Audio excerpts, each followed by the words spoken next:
Overall, personally, I would give it a 7 out of 10. Hello, it's me, James. I'm back and I'm going to do my first ever film review today. So I'm going to be reviewing Once Upon a Time in Hollywood by Quentin Tarantino. Yeah, it was,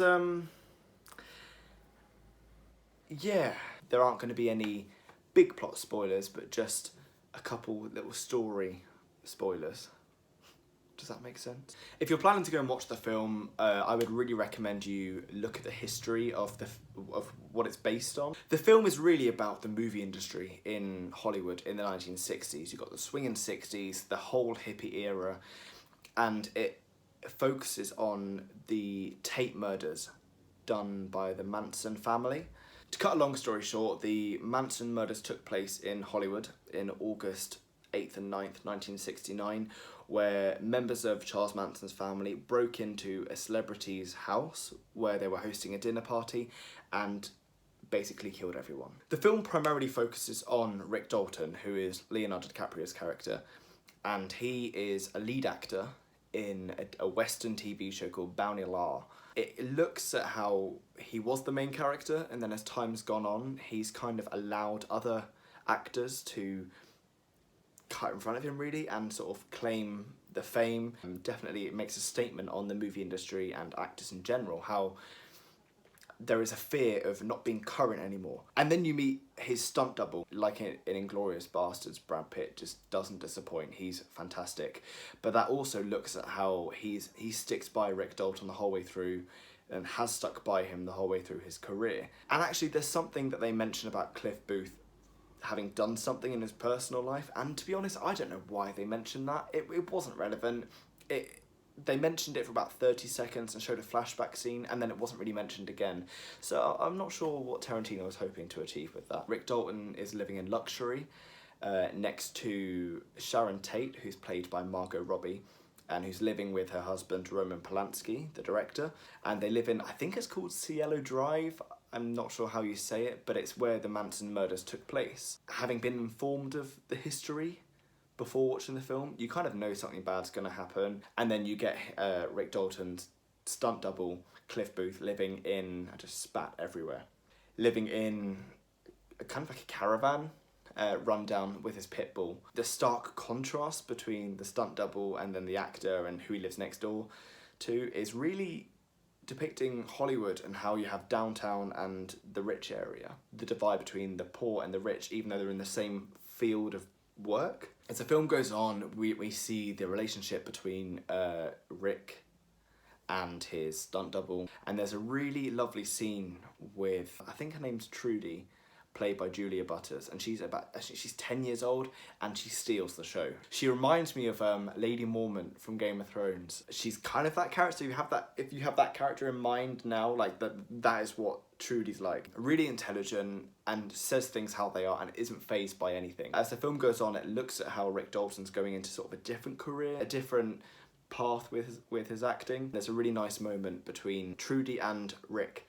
It's really touching, and she's really tender to him because she sees his vulnerability even though she's so young. To be on set at 10 years old opposite Leonardo DiCaprio in a scene where it's just you two talking and nothing going on, it's a huge nod to her her talent. Now onto the women in the film. I was so disappointed. Not because of their acting was incredible, but because there wasn't enough airtime for them, and there should have been. Dakota Fanning is one of my favourite actresses. She's just brilliant, I think.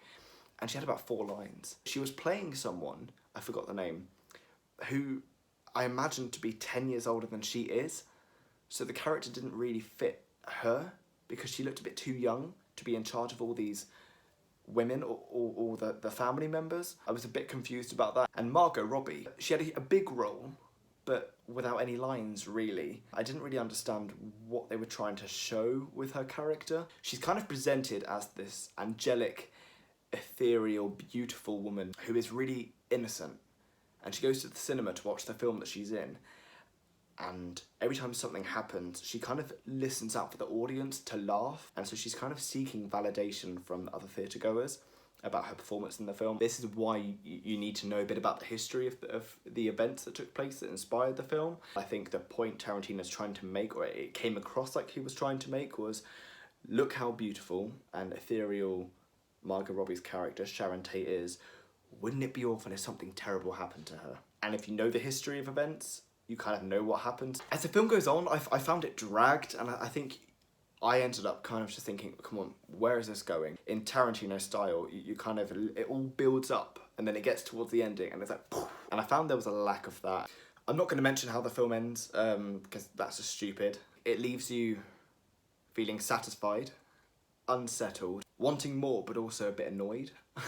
If you don't know the events that happened in real life, you're not going to be satisfied with the ending, and you probably won't really get it. You might find it a bit of an anticlimax. But if you do know the events, then you'll know or really appreciate the huge twist that Tarantino has taken on it. He does definitely play with the audience, and it is not what you expect. It really does pay homage to his skill as a director. So overall, the film is really good. It has got everything you would expect from a Tarantino film. It's got martial arts, it's got incredible costumes, it's got all-out nods to the era, it's got fantastic acting, it's got really unorthodox shots. One of them, dog food going into a can. It's so satisfying.